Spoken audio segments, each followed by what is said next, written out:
Welcome, travelers of time and myth, to Forgotten Scrolls. Have you ever felt burdened by challenges that seem impossible to overcome? Do you ever wonder if there is a deep reservoir of strength within you to simply keep going? This story is for you, who battle invisible monsters every day and seek meaning amidst the chaos. Today, we will revive the legend of someone who also faced the impossible and, with raw courage, irrevocably changed his destiny. This video will guide you through the life of Heracles, the son of a god and a mortal woman, from his birth, marked by a goddess's relentless hatred, to his glorious ascension to Olympus. In 20 epic chapters, we will explore profound tragedies, agonizing decisions, terrifying mythological monsters, and feats that defy all human logic. This is not merely a story of ancient mythology, it is a profound mirror for your very own journey. You will witness how Heracles' strength resided not only in his mighty muscles, but in his unwavering capacity to endure, to rise again, and to ultimately find redemption. Through his legendary 12 labors, you will come to understand not only his external battles, but also the deep internal struggles that resonate within every human heart. This story will help you remember that even profound pain can forge a hero if you refuse to abandon your chosen path. If you have ever felt small in the face of your own challenges, this narrative will show you that even the greatest figures stumbled. Before they rose, that darkness is not the end, but merely a part of the path towards enduring light. Heracles, with divine blood yet a profoundly human heart, will teach you that it matters not where you come from, but what you ultimately choose to do with your destiny. So, settle in comfortably, open your mind and your spirit, because you are about to cross the threshold into one of the most powerful stories of all time. Stay until the very end and discover not only the legacy of a demigod, but also the hidden keys to awakening your very own inner strength. Chapter 1. The Birth of Zeus's Son. On a silent night beneath a canopy of stars, a woman named Alcmene gave birth to a child with an intense, striking gaze. He was no ordinary infant, for his father was none other than Zeus himself, the mighty god of thunder and the heavens. From his very birth, a warm, ethereal light seemed to envelop the small child, as if the gods themselves had bestowed upon him their purest blessing. Alcmene wrapped him with profound tenderness, utterly oblivious to the grand and arduous destiny that lay before him. The child was named Heracles, though in time, he would come to be universally known as Hercules. Zeus, upon learning of his son's birth, gazed down from Olympus with a complex mix of pride and gnawing concern. He knew, with absolute certainty, that Hera, his jealous wife, would never graciously accept yet another of his illegitimate offspring. Nevertheless, he resolved to protect Heracles with every ounce of his immense power for as long as it was possible. In the child's humble cradle, he left a golden amulet, silently imbued with blessings that would watch over the infant. From that very instant, the small boy's destiny became inextricably intertwined with both burgeoning glory and lurking peril. Alcmene, a noble and wise woman, raised Heracles with meticulous care, diligently teaching him from a young age the fundamental values of respect and justice. The child grew, swiftly, strong, and remarkably healthy, brimming with an energy that astonished everyone in Thebes. Animals would follow him with an almost curious reverence, as if they instinctively knew he was more than human. His smile was pure and unblemished, and his eyes sparkled with a deep inner strength that, as yet, lay dormant. Though his early childhood seemed outwardly tranquil, the gods already whispered of him in hushed tones amidst the clouds. Some viewed him as a potential threat to the delicate divine balance, while others considered him a promised hero, destined for greatness. His name spread across the land, unbeknownst to him, like a gentle murmur carried by the wind. And as he innocently played with stones far larger than his own body, prophecy slumbered quietly in his shadow. A wise old prophet named Tiresias was summoned by Alcmene to discern the child's fate. Upon seeing the small Heracles, he immediately fell to his knees, declaring that this was no ordinary mortal. He prophesied that Heracles would face trials far beyond human comprehension, and that his name would be remembered for countless generations. Alcmen felt a pang of fear, yet also a strange, quiet peace upon hearing those profound words. The child slept soundly in her lap, utterly oblivious to all that was yet to come. Meanwhile, on Olympus, Hera observed Alcmene's joy and Zeus's favor toward his son with escalating resentment. Jealousy consumed her like a slow, burning fire fueled by ancient betrayals. She silently swore that she would transform Heracles' life into a path strewn with thorns. Her hatred would become a constant, pervasive shadow throughout the boy's story. And thus, the first subtle spark of conflict was ignited in the goddess's vengeful heart. In the days that followed, strange omens began to surround the small child. Birds sang in an unusual, haunting manner near his cradle, and the skies above subtly shifted colors at twilight. Some villagers whispered that the gods had touched this child. Others feared that his very presence would bring misfortune. Alcmene, steadfast in her love, held him tightly each night. Heracles' dreams, though he was barely an infant, were vivid and filled with shimmering lights and brilliant figures. On occasion, he would awaken crying, as if he had witnessed things he could not yet comprehend. Alcmene would gently calm him, but she sensed something deeper in those dreams. It was as if her son already communed with the heavens unknowingly, as if his soul remembered what it had not yet lived.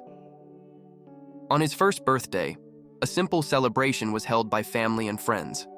However, that very night, Hera dispatched 2 colossal serpents to his cradle, hoping to extinguish his life. When they were discovered, Alcmene's screams filled the house, but what they found was Heracles smiling, holding the 2 dead serpents in his tiny hands. That astonishing event sealed his destiny. News spread like wildfire throughout the entire kingdom. A baby who could vanquish monsters was no ordinary child. He was a demigod, a chosen one, a clear promise of future greatness. And though life would bring him tears, countless battles, and profound losses, it would also bestow upon him moments of eternal glory. Thus was born Heracles, the son of Zeus, beneath a star that would never cease to shine. Chapter 2: The Awakening of Strength. From a very young age, Heracles displayed an extraordinary, uncommon strength, even for a child, with divine blood.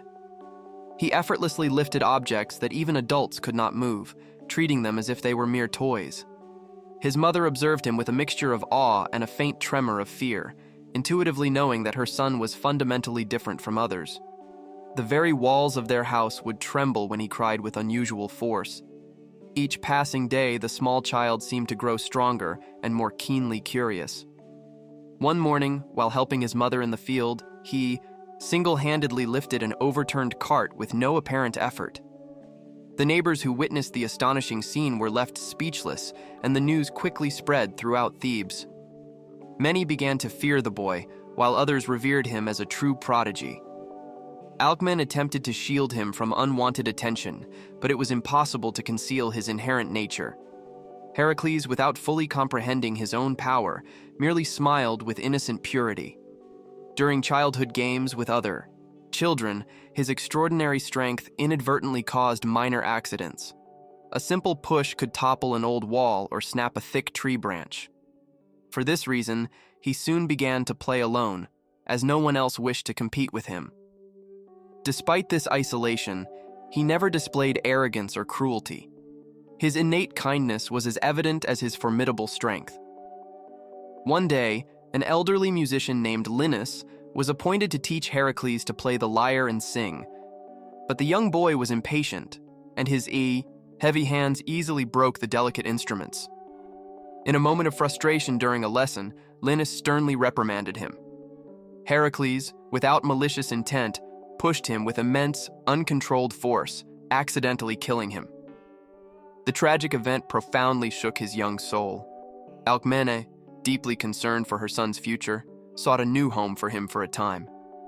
She decided to send him to live in the hills with a group of gentle shepherds who would treat him with care and affection. There, amidst the open fields and the quiet company of animals, Heracles found a measure of peace.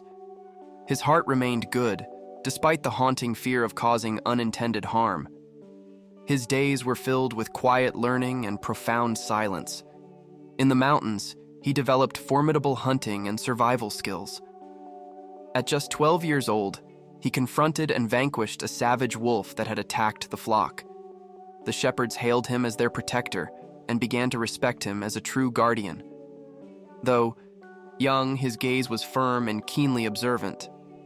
It was as if nature itself recognized him as one of its most powerful sons. With time, Heracles slowly began to control his immense strength more effectively. He learned that patience was a crucial ally to wisdom, and that containing brute force alone was insufficient. True mastery required inner discipline. He observed the animals and mimicked their movements with a newfound grace and balance. His mind grew alongside his body, becoming increasingly disciplined. He was no longer merely a strong child, but a resolute young man.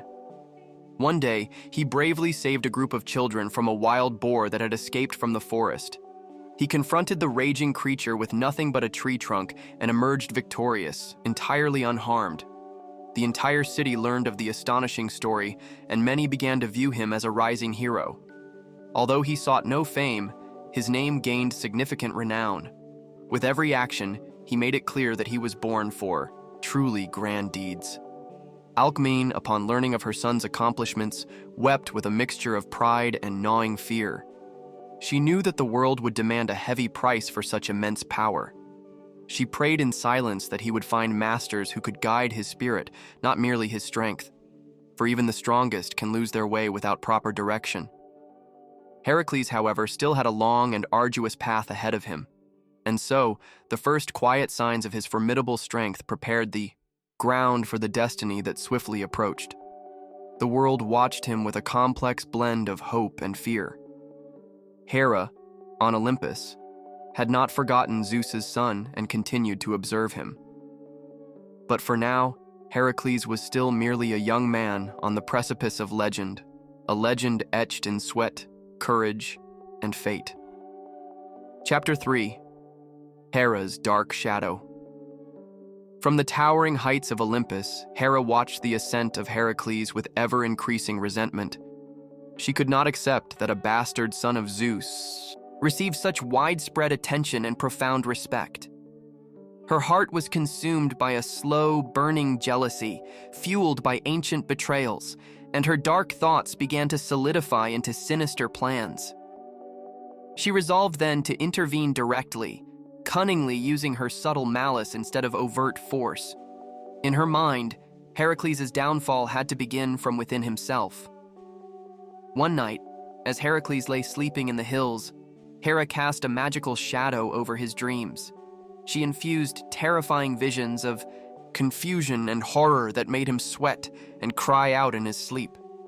He awoke with a pounding heart, utterly unable to comprehend the source of those nightmares. They were false memories and tormenting hallucinations sown by the vengeful goddess. His inner peace began to shatter without any apparent reason. As the days passed, the hallucinations intensified, and Heracles slowly began to lose control. He saw enemies where there were none, and his immense strength started to act without any restraint. In a fit of profound rage, he destroyed part of a tree where innocent birds slept. After the violent outburst, he fell to his knees in tears, unable to comprehend what he had done. Hera's poison already coursed through his very soul. Not content with that, Hera performed an even more sinister act. She assumed the form of a humble villager and began to whisper insidious lies into the ears of the common people. She spread rumors that Heracles was cursed, that his overwhelming strength was a terrifying sign of impending destruction. People began to distance themselves from him, and he felt the crushing weight of isolation. His soul, once light and unburdened, began to cloud with profound doubt. In a moment of utter desperation, Heracles decided to isolate himself in the most remote mountains.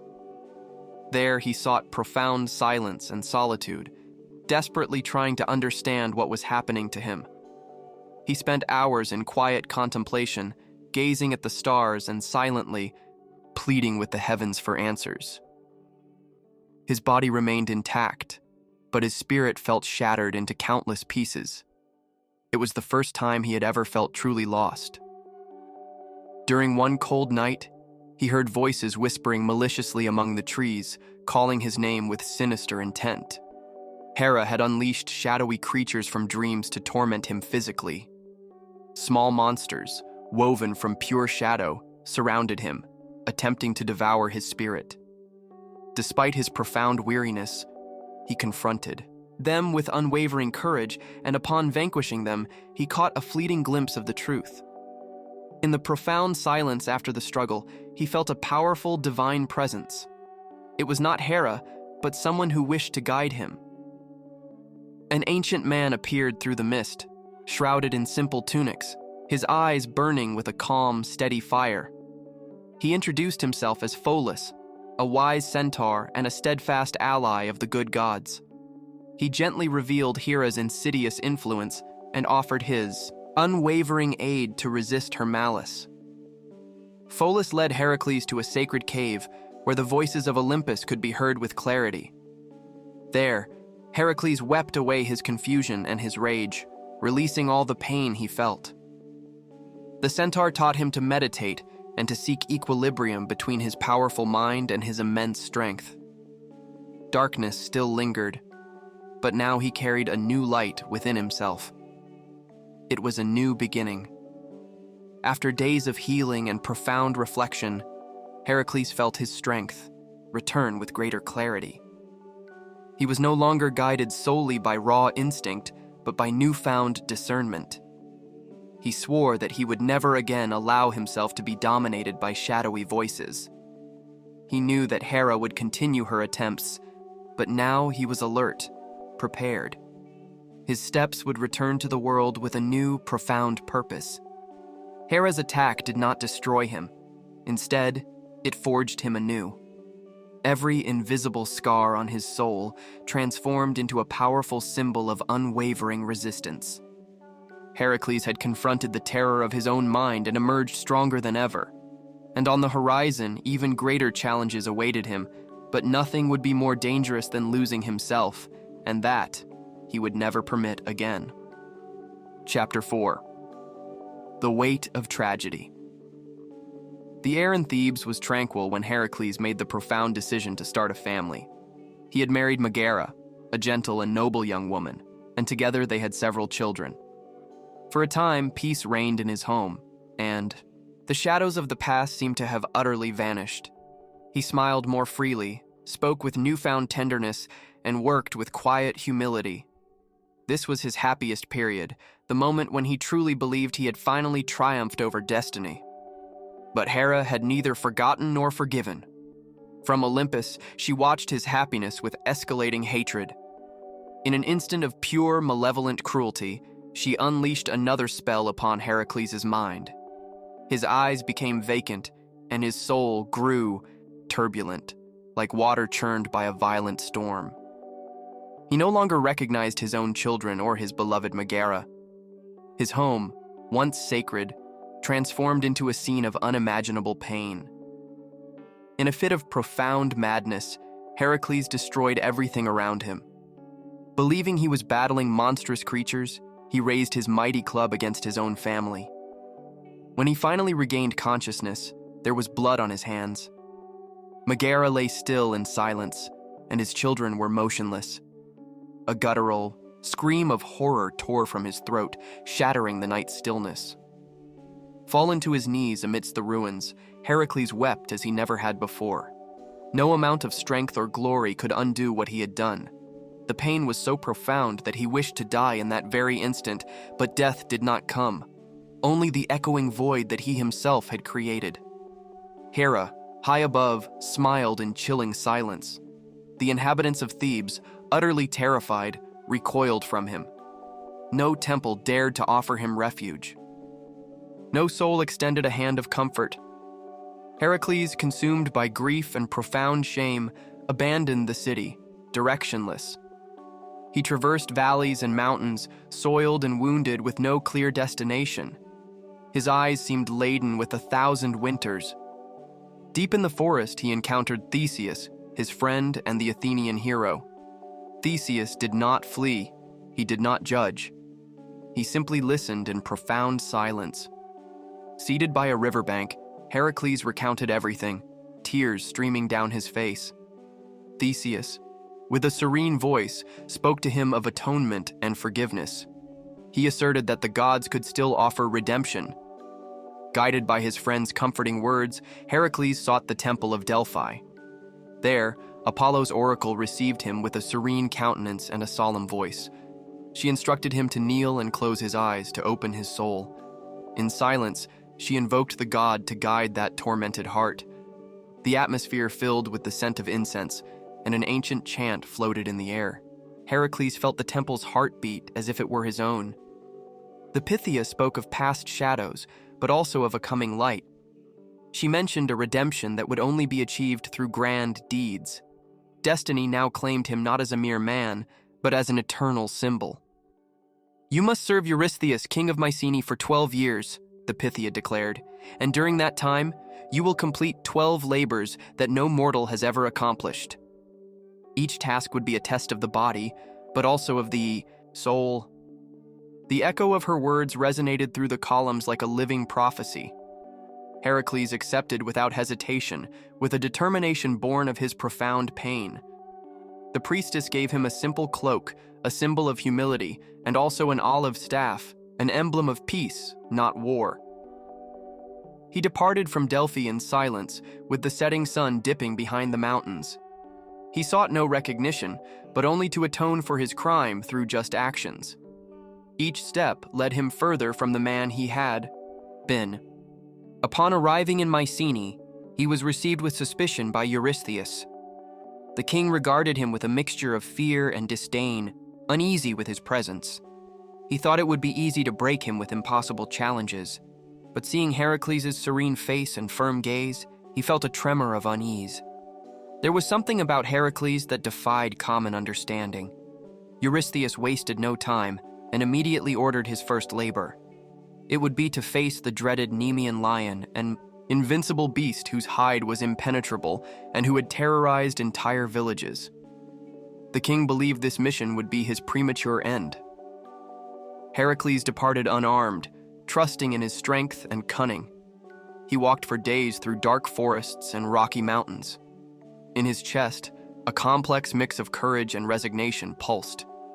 He knew that each labor was also a penance, but deep down, he wished each achievement to be an offering to his past. In a damp, silent cave, he found traces of the lion. Deep marks on trees and scattered bones confirmed its proximity. Heracles did not tremble, did not retreat. He simply advanced step by quiet step.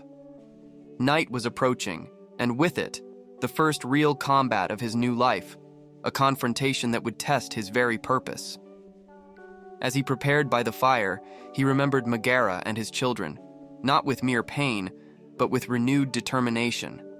Every breath was a promise to never surrender. The oracle had spoken, and his destiny was no longer a burden. It was a sacred mission, and he was ready to begin. Chapter 5. The First Labors, Beast and Trial. The dawn cast golden hues upon the fields as Heracles left Mycenae behind. Behind him lay the daunting orders of King Eurystheus and the skeptical gazes of those who did not believe. He journeyed alone, clad only in his cloak of humility and imbued with strength born of profound suffering. Deep within, he knew that each labor was more than a mere punishment. It was a path of redemption, meticulously charted by destiny itself. The first challenge awaited him in Nemea, where a monstrous lion sowed pervasive terror. Its roars made the very hills tremble, and its claws tore through shields and spears. The villagers had fled or hid like frightened shadows. No weapon could wound its hide, as tough as bronze. Heracles walked toward the unknown, yet without fear. He slept beneath the trees, ate roots and dried fruits, and silently observed the sky. Every star seemed to accompany him on his solitary journey.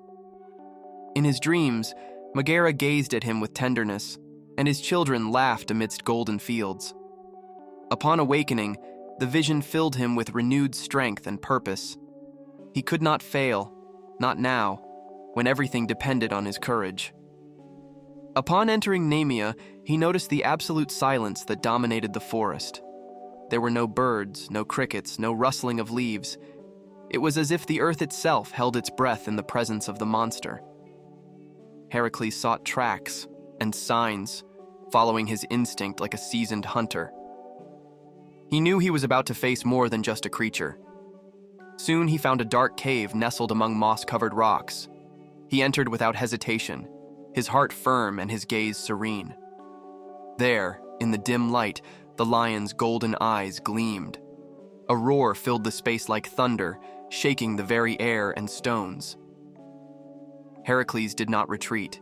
He advanced as one who had already accepted his fate. The combat was fierce and relentless. The hero attempted to use his sword, but it shattered against the lion's hide. With no other weapons, he resorted to his bare hands and his innate cunning. They wrestled hand to hand amidst rocks and roots, like ancient titans locked in a primal struggle. Finally, he strangled the lion with his superhuman strength until it ceased to breathe. Exhausted but victorious, Heracles sat in silence beside the animal's body. He gazed at the stars from the cave's mouth, covered in sweat and blood. With a borrowed knife, he attempted to skin the lion but failed. Then, inspired, he used the animal's own claws to tear off its hide, the only way to cut it. That hide became his cloak, a powerful symbol of his triumph. He returned to Mycenae with the lion draped over his shoulders, irrefutable proof of his victory. Eurystheus, upon seeing him, felt a fear he could not conceal. He ordered a large bronze chest built to hide himself if necessary.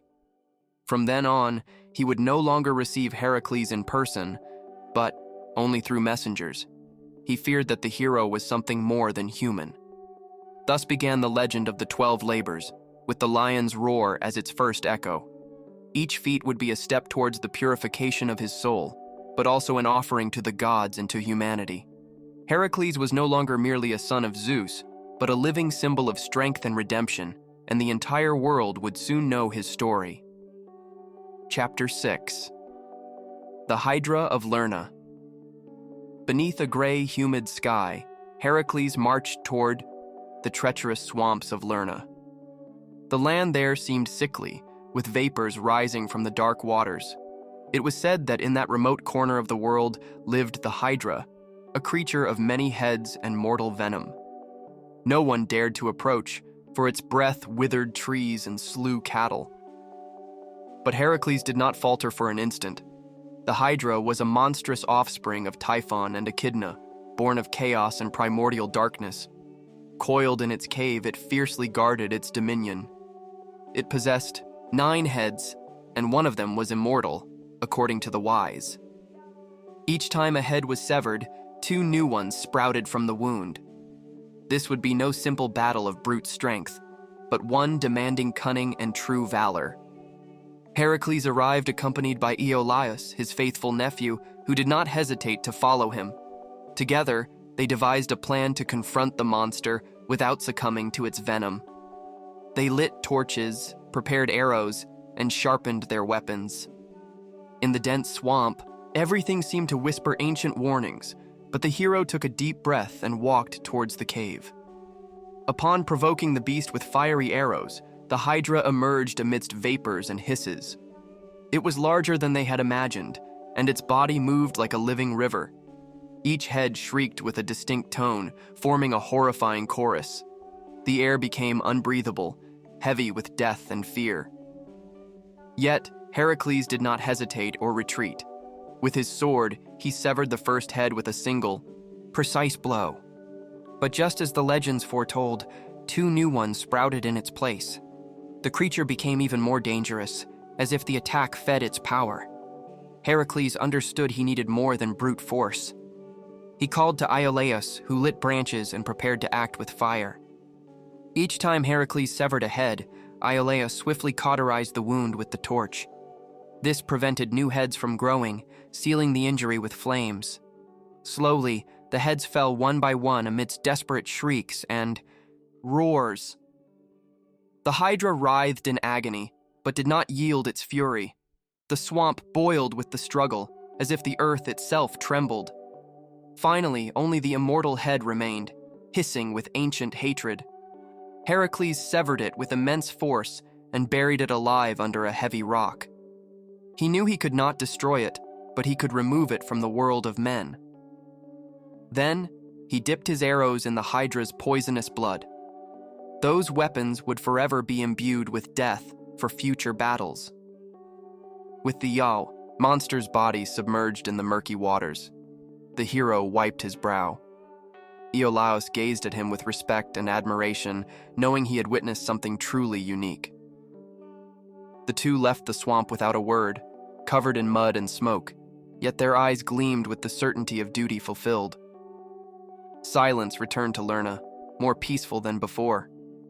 When the news reached Mycenae, King Eurystheus once again hid in fear. He could not believe that a mere man could overcome such horrors. Nevertheless, he did not invalidate the labor, though he doubted its veracity. Thus, Heracles' march continued, always towards the impossible, and the gods on Olympus watched his every step with increasing attention. The legend of the Hydra was etched in songs and on pottery for generations. It was more than a story of victory. It was a symbol of perseverance and wisdom, for Heracles had demonstrated that strength without a keen mind was futile. In every labor, he learned something new about himself and the world, and many more challenges still awaited him. Chapter 7. The Erymanthian Boar. Under a grayish sky, Heracles ventured deep into the lush forests of Erymanthos. The dense undergrowth seemed endless, and the ground was covered with dry leaves and broken branches. It was said that a colossal and savage boar ravaged the nearby villages, leaving behind a trail of destruction and fear. The villagers had fled, abandoning their homes to the fearsome animal, but the hero walked on with firm resolve, determined to confront the beast. The boar was famous for its ferocity and colossal size. Its sharp tusks could pierce through shields and hearts. Its strong, swift legs kicked up dust and chaos with every stride. Fear had transformed it into an impossible-to-hunt shadow. But Heracles knew that strength without control was useless. Therefore, he prepared his mind as much as his body. He traversed hidden paths, guided by traces of deep hoof prints and uprooted trees. The wind whispered among the branches, recounting tales of ancient battles and forgotten acts of bravery. In the quiet of the forest, the boar's roar reverberated like distant thunder. Heracles' heart grew calm, accepting the challenge with absolute serenity. When the beast appeared, its sheer size impressed even the hero. Its dark coat shimmered under the faint sunlight, and its eyes reflected pure fury and untamed courage. The boar charged with immense force, kicking up leaves and branches in a whirlwind of destruction. Heracles dodged with superhuman agility and raised his spear to respond. The battle had begun, and the entire forest held its breath to watch. The clash was violent and swift, with blows echoing through the trees. Heracles evaded the charges, using his strength to resist an attack. Slowly, the animal began to show signs of weariness, though its spirit remained indomitable. The hero remembered that patience was as crucial as courage in this fight. Finally, he managed to corner the boar in a clearing surrounded by rocks. With a swift, precise movement, he trapped it in a net he had prepared beforehand. The beast thrashed furiously, trying to break free, but the net held. Heracles lifted it with effort and began his journey back, proud of his feat. The forest regained its calm, and the birds resumed their song. Along the way, the boar grunted and displayed its tusks, but the hero's determination did not waver. He knew his duty was to deliver the beast to King Eurystheus as proof of his valor. Dangers lay not only in combat, but also in the will to complete the mission. Each step brought him closer to redemption and to overcoming his limits. Upon arriving in Mycenae, news of the capture astonished everyone. Eurystheus once again hid, unable to face Heracles directly. The villagers emerged from their shelters, celebrating the end of the threat. For them, the hero was more than a man. He was hope embodied in flesh and courage. His name began to resonate powerfully in every corner of the kingdom. Thus, the Erymanthian boar was inscribed in the list of memorable feats, not only for the strength employed, but for the hero's intelligence and patience. In every challenge, Heracles grew in wisdom and strength, shaped by trials and obstacles, and the path to redemption remained open, awaiting his next step. With the boar captive, Heracles prepared to face new beasts and enigmas. His journey was more than a series of labors. It was the story of a man fighting for his soul. The earth remained silent, aware that on that day it had witnessed an act of true greatness, and the legend continued, eternal and luminous. Chapter 8. The Ceryneian Hind. In the vast lands of Cerynea lived a sacred hind with golden antlers, a pristine symbol of unequaled purity and swiftness. It was said that Artemis herself protected this creature, which ran freely through the forests, no hunter ever able to capture it. Heracles received the daunting order to bring this hind alive before Eurystheus, a challenge that demanded immense patience and profound respect. This was no mere fierce beast, but an almost divine animal, incredibly difficult to pursue. The hero began his quest with a calm demeanor and keen observation. He knew that brute force alone would be insufficient for this labor. He ventured deep into the forest, following almost imperceptible tracks and listening to the soft rustling of leaves beneath the animal's hooves. Days passed without a sighting, yet Heracles never lost hope or his inner calm. He knew that the key lay in earning the hind's trust without harming her. In the mornings, the sun filtered its golden light through the branches, creating an almost magical atmosphere. Heracles noticed every detail, every subtle sound that indicated the hind's proximity. He pursued her without haste, respecting the forest and the sacred creature. His heart beat strongly, but his mind remained serene. It was a delicate balance between profound patience and decisive action. One day, the hind appeared before him. Her large, luminous eyes reflected the pure essence of the forest. Heracles observed her with deep admiration. Conscious that this was a special moment, he attempted to approach slowly, without abrupt movements, like a guardian of natural equilibrium. The hind did not flee. Instead, she seemed to accept the hero's presence. It was an instant charged with mutual respect. For weeks, Heracles followed the hind, learning her customs and movements. He admired her for her swiftness and grace, and for the deep connection she held with nature. He did not attempt to capture her by force, but with careful, respectful intent. Deep within, he knew that her capture would not be achieved through violence, but through profound understanding. Thus, the bond between man and beast strengthened. Finally, when trust was firmly established, Heracles gently captured her, using a net woven with fine, strong threads. The hind did not struggle or resist, as if she understood the purpose behind her capture. The hero led her without harming her, keenly aware of the sacred value she represented. The journey back was filled with quiet moments and profound respect for the animal that protected the forest. Upon arriving in Mycenae, Eurystheus could not believe that Heracles had brought such a special creature alive. The hind was later released as an act of profound respect towards Artemis and nature. This feat not only showcased the hero's physical strength, but also his wisdom and compassion. This unique combination made him different, unique in his mission. Respect for life itself became an essential part of his story. The people celebrated the feat not only for the victory, but for the example of humility and respect shown by Heracles. He understood that not everything could be dominated by force. Some beings deserved admiration and care. Thus, the hero's legend grew not only from his powers, but from his inherent nobility. He was a warrior with a heart and a spirit. With the Ceryneian hind, Heracles learned a profound lesson about balance and respect. His journey continued, but that experience was etched into his soul. He knew that each labor would teach him something new about himself and the world. The hero's path was long, but he walked with firm and wise steps. the adventure was only just beginning. Thus, Heracles left Serenia with the satisfaction of duty fulfilled.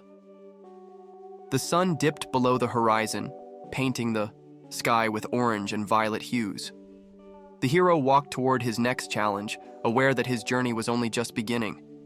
Every step was a reminder of his purpose and the strength that guided him. The world awaited his next exploits. Chapter 9. The Augean Stables. The stables of Augeas, king of Elis, were infamous for their immense filth and utter neglect. For years, no one had dared to clean them, as they housed thousands of animals, and the manure had accumulated into 19 unbearable mountains of waste. Eurystheus considered this task impossible, and therefore assigned it to Heracles, hoping that he would fail.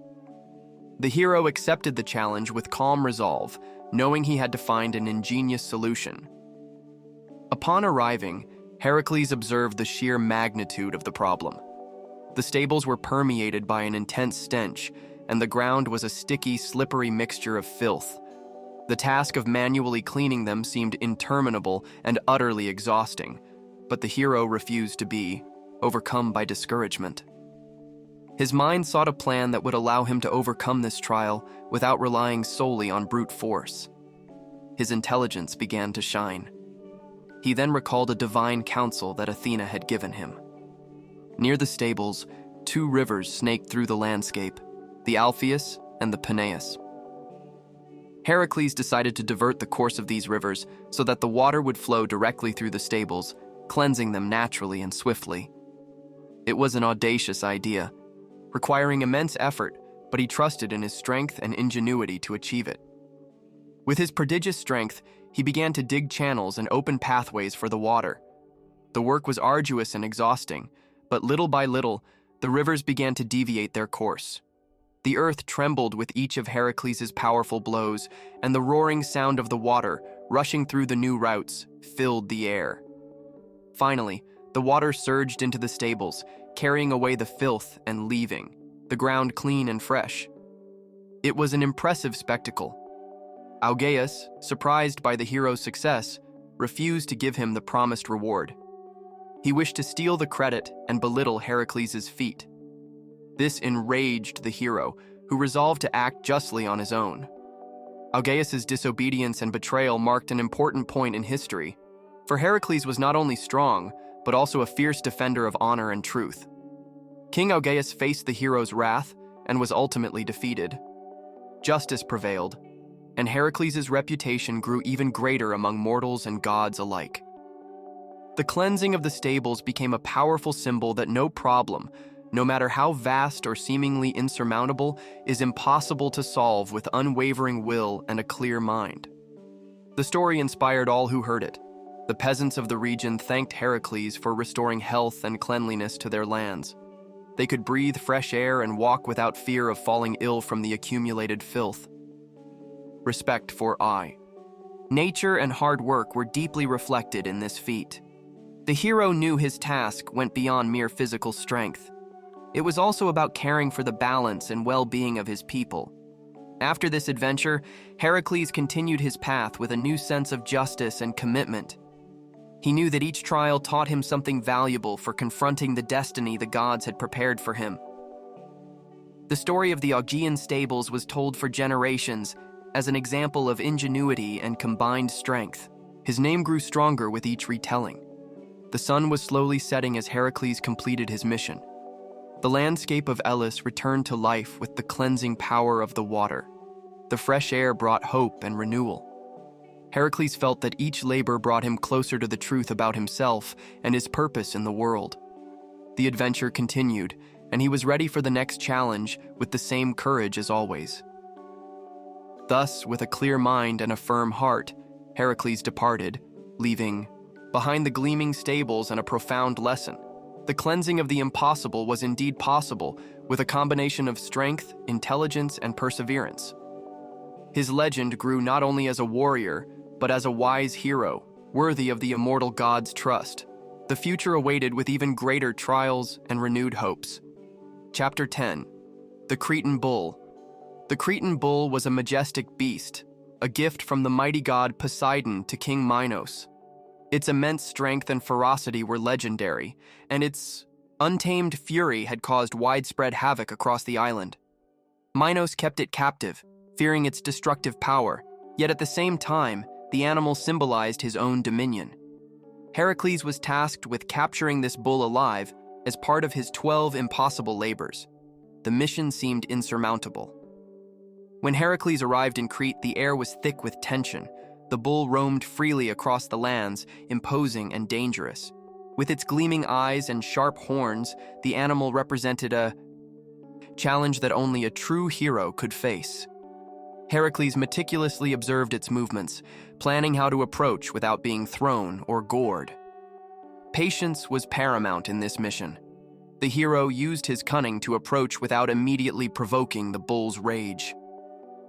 He patiently waited for the opportune moment when the animal lowered its guard to drink water. With an agile leap, Heracles seized it by the horns, wrestling against the bull's raw, immense power. The ground trembled beneath. Their feet and the echo of their struggle resonated throughout the entire island.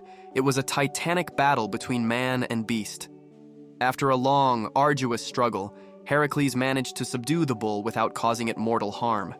His strength and endurance were sufficient to overpower it and lead it back alive. The mutual respect between the hero and the magnificent creature was clearly demonstrated in that moment. The bull was not merely a wild beast, but a powerful symbol of brute force that had to be controlled with honor and courage. Upon returning to Mycenae with the bull, Eurystheus was alarmed. He feared the animal's power and doubted Heracles' ability to complete his next task. But the hero knew that each trial was a step toward his redemption and the fulfillment of his destiny. The bull would remain as living proof of his bravery and unwavering determination. Heracles' fame grew among both mortals and gods. The Cretan bull, though captured, continued to radiate strength and raw energy. Heracles understood that he should not destroy nature, but learn to coexist with it and respect it. This feat taught that true strength lies not in destruction, but in understanding and masterful control with justice. His legend was woven with values that transcend time and history. Minos, upon learning of Heracles' success, was impressed and offered his gratitude. However, there was also a shadow of fear concerning the bull's future. Some whispered that the creature would not easily surrender, and that its indomitable spirit served as a constant reminder of the god's power. Heracles humbly accepted the profound responsibility that such a feat entailed. The bull was subsequently released in distant lands to live in peace. Far from fear and violence, Heracles taught that strength must be accompanied by respect and compassion towards all creatures. His path as a hero showed constant evolution, not only in power, but in wisdom. Every labor revealed a deep lesson for him, and for those who admired him. The story of the Cretan bull was etched into the memory of ancient peoples. Its capture was celebrated as a triumph, not only physical, but moral and spiritual. Heracles continued his path, keenly aware that each trial brought him closer to his true destiny and the inner peace he so desperately sought. The hero stood ready to face new challenges without losing his essence. With the bull subdued and his spirit intact, Heracles departed for the next mission. The adventure seemed endless, but he was no longer the same man he was at the start. The power of Crete had marked a before and after in his life, and the hero walked with a firm stride towards eternal glory. The legend continued, eternal and luminous. Chapter 11. The Mares of Diomedes. The wind of the sea caressed the sails as Heracles set forth towards the land of the Amazons. This time, his mission was not to hunt a beast, nor to cleanse a city, but to obtain a precious object, the belt of Hippolyta, queen of the warrior women. Forged by Ares, the god of war, this belt was a profound symbol of power, respect, and formidable leadership. Eurystheus desired it as a gift for his daughter. The journey was long, with days of scorching sun and nights sprinkled with countless stars. Heracles observed the horizon in silence, knowing he would not face a savage creature, but proud women trained in the art of combat. Tales whispered that no city had ever resisted an Amazon attack. Their courage and skill were as legendary as any heroes. Upon arriving in Themyscira, he was met with distrust. The Amazons mounted horses that whinnied like thunder, and their spears gleamed under the sun. Hippolyta, however, dismounted her steed with serene elegance. Tall, strong, and with a firm gaze, she listened to Heracles without interruption. He did not lie. He spoke with humility, confessing that his mission was to take the belt. To everyone's surprise, Hippolyta smiled. She said she was willing to give it to him, not as a defeat, but as a sign of respect. Heracles possessed something, a profound strength, a sorrow, that made him profoundly human. That night, they sat together by a campfire, conversing about battles, about losses, and about the burdens they both carried. Amidst laughter and silences, a deep mutual respect blossomed. But on Olympus, Hera watched, and as always, she could not bear to see Heracles surrounded by peace.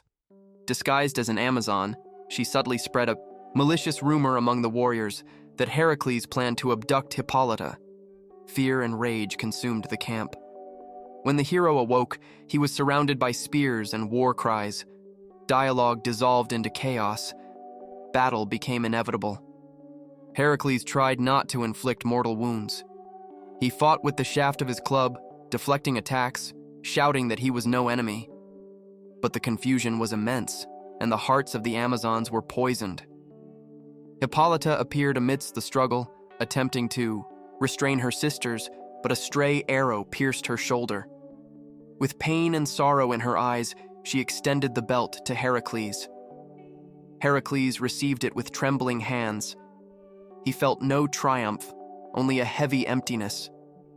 He treated Hippolyta's wound as best he could, left the belt among her garments, and departed before dawn. Looking back, he saw the Amazons gathered in silence, watching without rancor, but also without forgiveness. He knew that Hera, once again, had poisoned what could have been sacred. Upon returning to Mycenae, he delivered the belt. Eurystheus celebrated, but Heracles remained distant. With each task, he understood that true heroism lay not in triumphing, but in enduring. Even in victories, there were invisible scars that weighed heavier than any armor. Hippolyta, with her nobility and courage, would never be forgotten. Chapter 12. The Mares of Diomedes. The mares of Diomedes were known for their savage ferocity and wild nature. These carnivorous beasts instilled terror in the region of Thrace, where their owner, King Diomedes, kept them in stables guarded by vigilant sentinels. Their colossal strength and insatiable appetite rendered them almost impossible to capture. Heracles was tasked with confronting them in one of his most perilous and challenging labors. Upon arriving in Thrace, the hero meticulously observed the stables, which were surrounded by natural dangers and manned by armed guards. The mares whinnied wildly, baring sharp teeth and eyes, full of untamed fury. Heracles knew that a direct confrontation without a cunning strategy would be fatal. He had to devise a plan to subdue the beasts without being devoured in the attempt.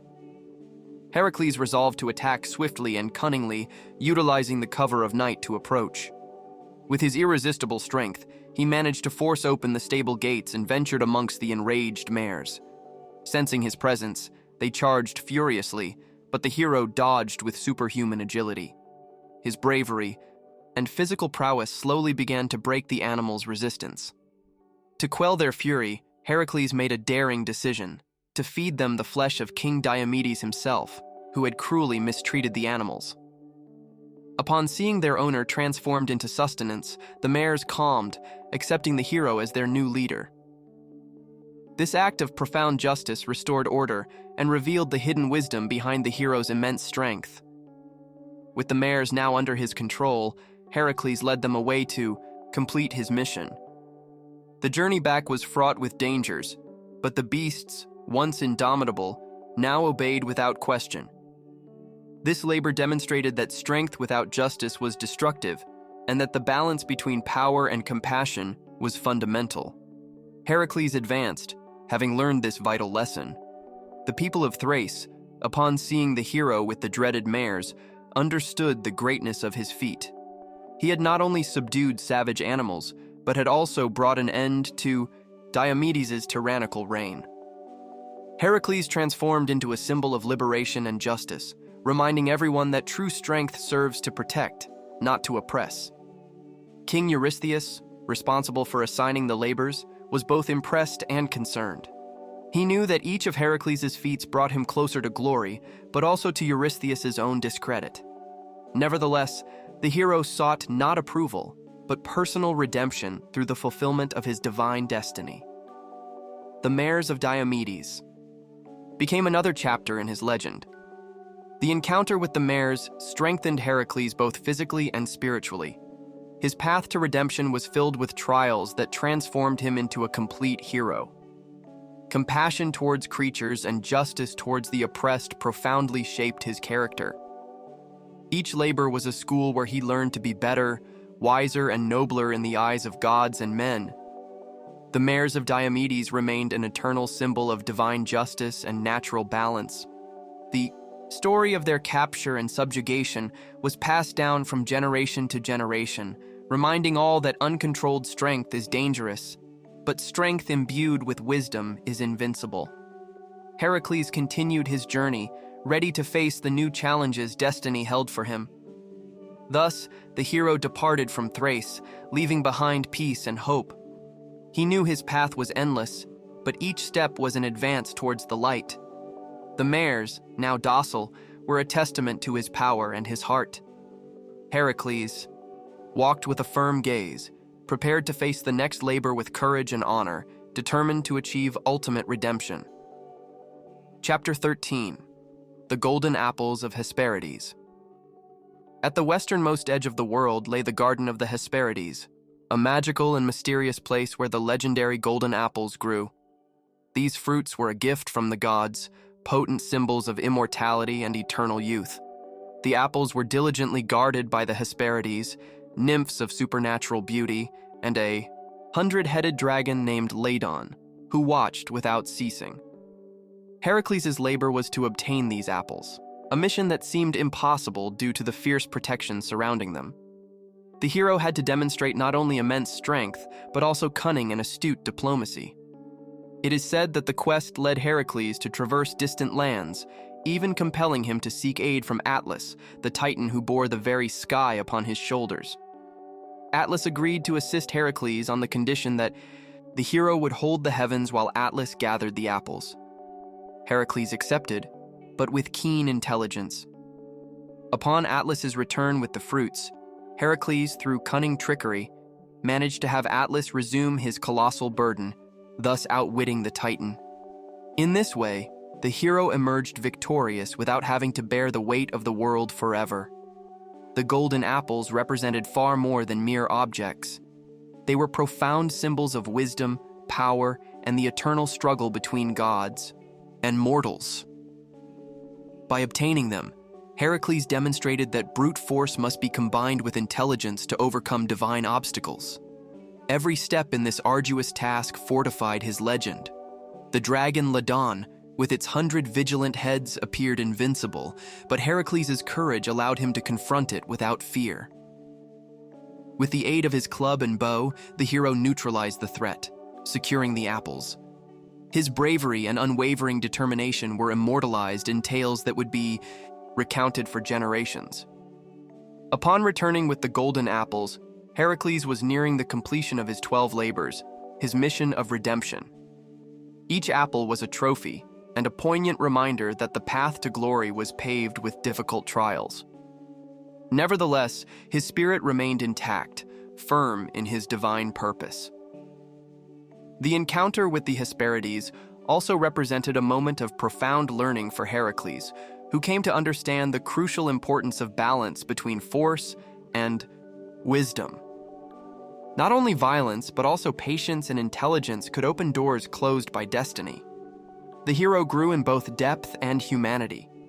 This labor powerfully showcased the connection between the mortal and divine worlds, reflecting how heroes could touch the unattainable. The golden apples shimmered with a unique radiance, like a beacon of hope for those who strive for a better future. Heracles, with them in his possession, was closer to complete redemption.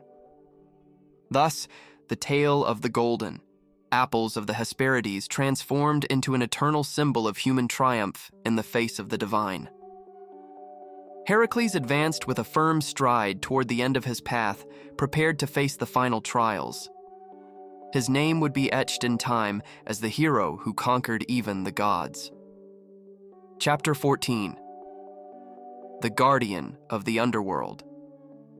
The 11th labor of Heracles led him to the dark and foreboding realm of the underworld, a place feared by mortals and gods alike. His mission was to capture Cerberus, the terrifying three-headed hound that guarded the gates of Hades, preventing the escape of the dead. This guardian represented the ultimate boundary between life and death, a threshold few could cross and return from. Heracles descended into the underworld with profound respect and unwavering determination, keenly aware of the immense danger involved in confronting such powerful and unknown forces. Hades, the god of the realm of the dead, permitted the trial, trusting that no one could subdue Cerberus without his explicit consent. Thus, the task became a challenge of both diplomacy and sheer force. Upon encountering Cerberus, Heracles did not seek to destroy him, but to overpower him with his superhuman strength and unmatched bravery. The hound, fierce and savage, displayed its immense power in an intense combat where each head attacked simultaneously. However, the hero managed to firmly grapple it, demonstrating his control over the uncontrollable. Bringing Cerberus to the surface was an unparalleled feat, for it meant traversing the world of the dead and returning to the light without losing one's life or hope. The journey back was filled with shadows and whispers, reminding Heracles of human fragility in the face of inexorable destiny. But his will remained unbreakable.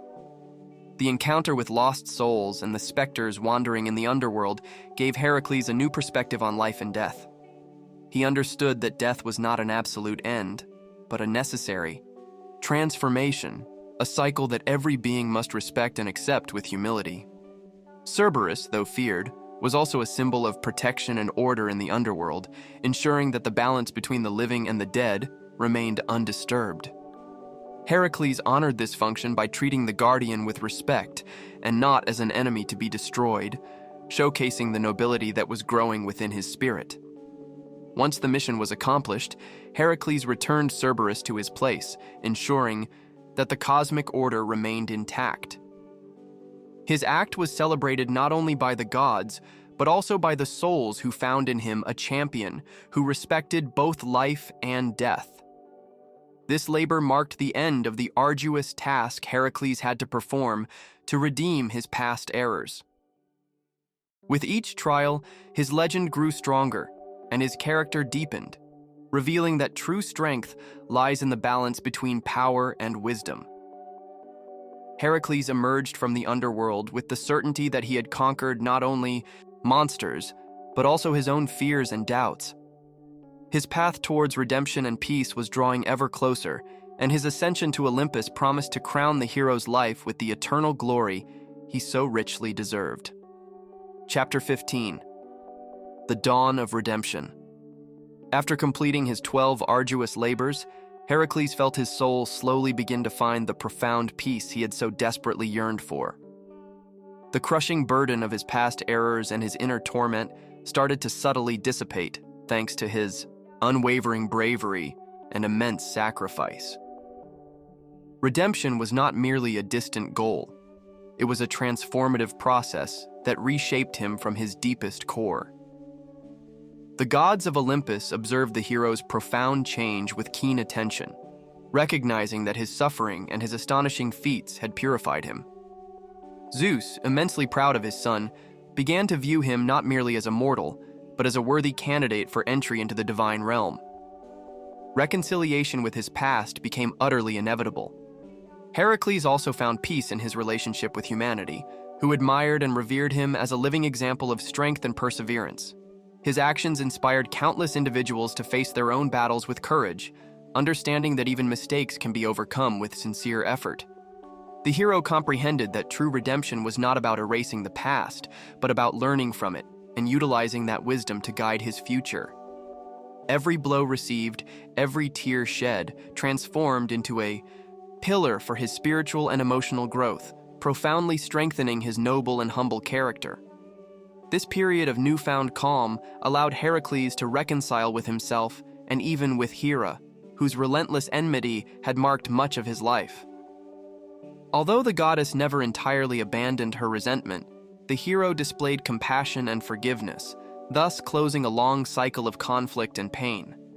Redemption, in turn, brought with it the acceptance of his ultimate destiny, which would finally lead him to immortal glory.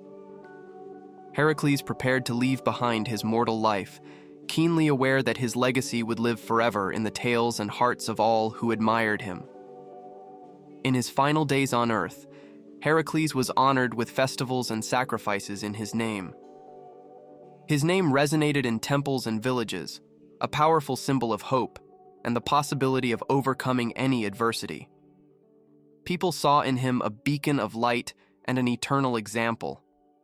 Despite his fame and honors, the hero maintained his profound humility and simplicity. He understood that true greatness resided not in power or accolades, but in the love and inner peace he now felt. Thus, his soul prepared for a final, transformative journey.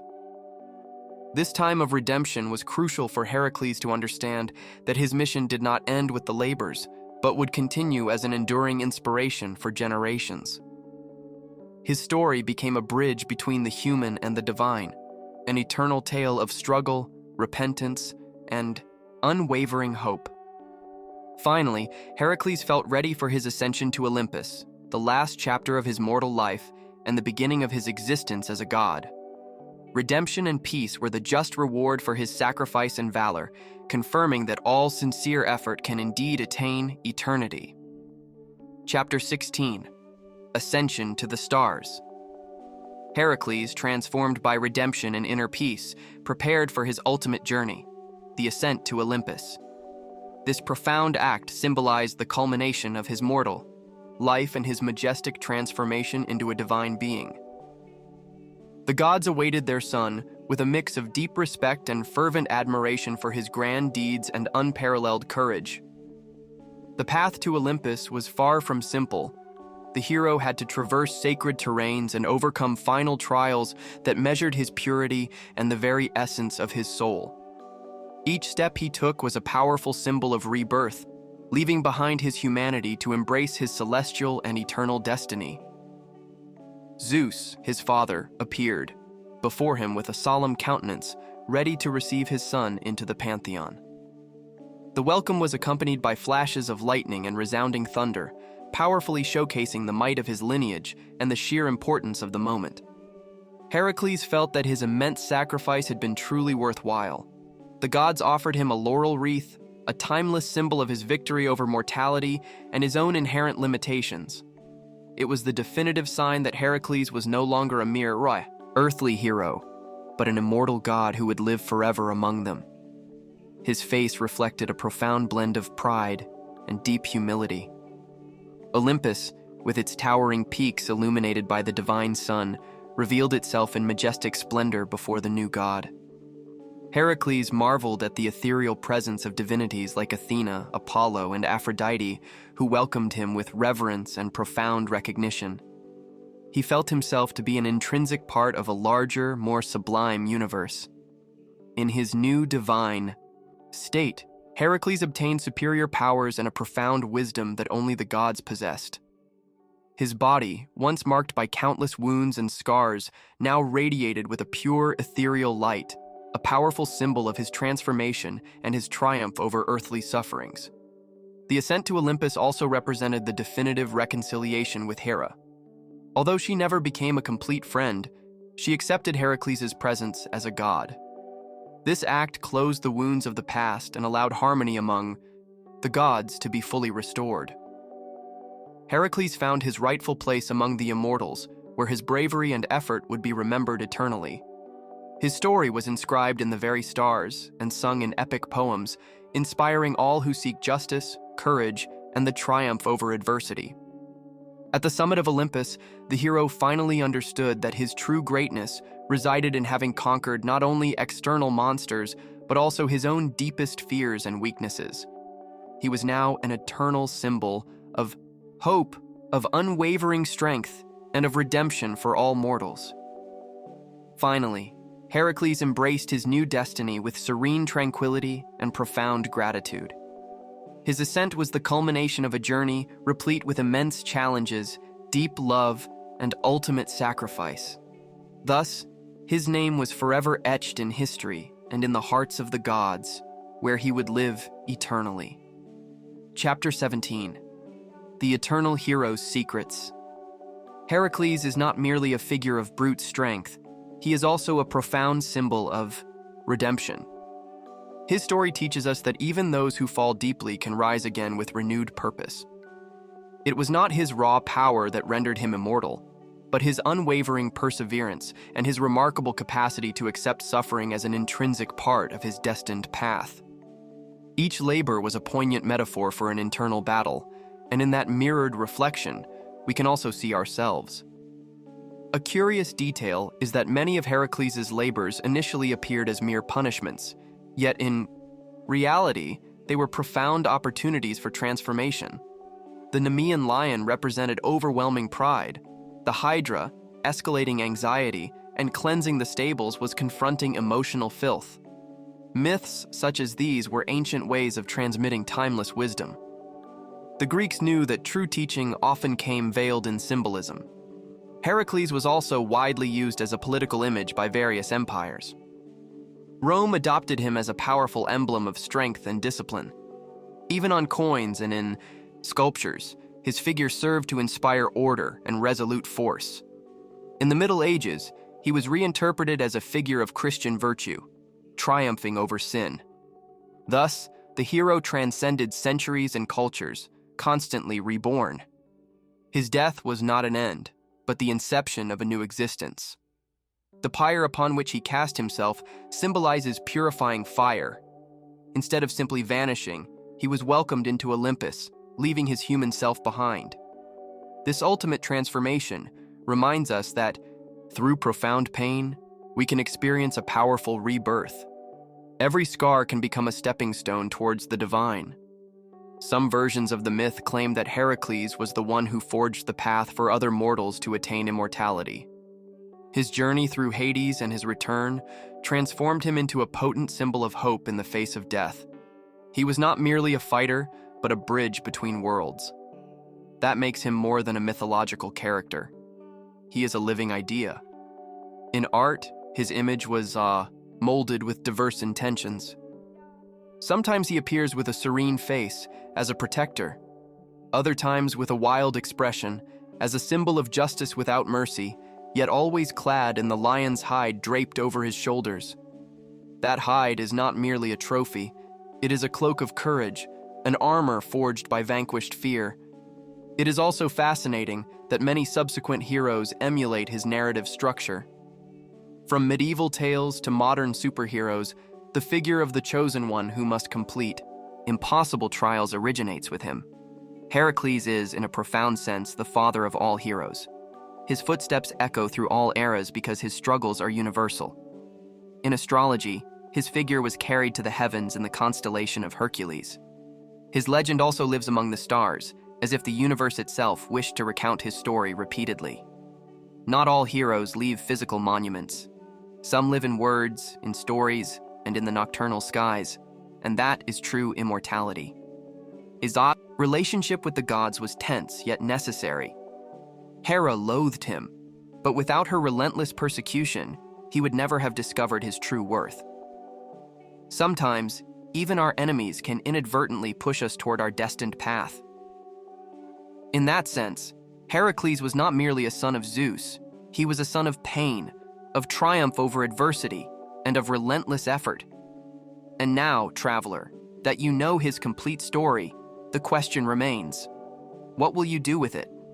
Will you follow your own path, with the same courage with which he faced monsters? We invite you to share this story with other seekers like yourself, because in every listening soul, the myth is reborn. Subscribe to Forgotten Scrolls and continue exploring the legends that change lives.